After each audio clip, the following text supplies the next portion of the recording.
Et donc, en fait, c'est une chose que je dois vous mentionner à propos de votre chagrin.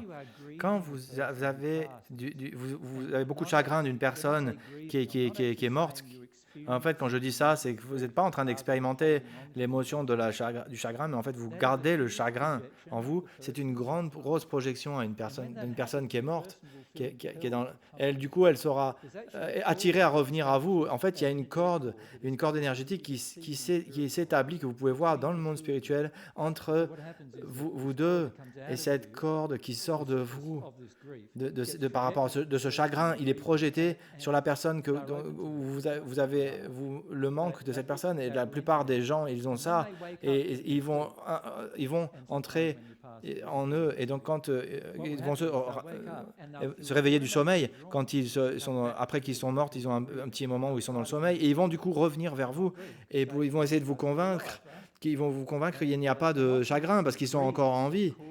Et en fait, c'est souvent le chagrin qui cause qu'il y a beaucoup de gens sur Terre qui sont encore attirés par la Terre. C'est le chagrin que les gens ressentent en eux-mêmes, qui survivent en eux et qui les gardent.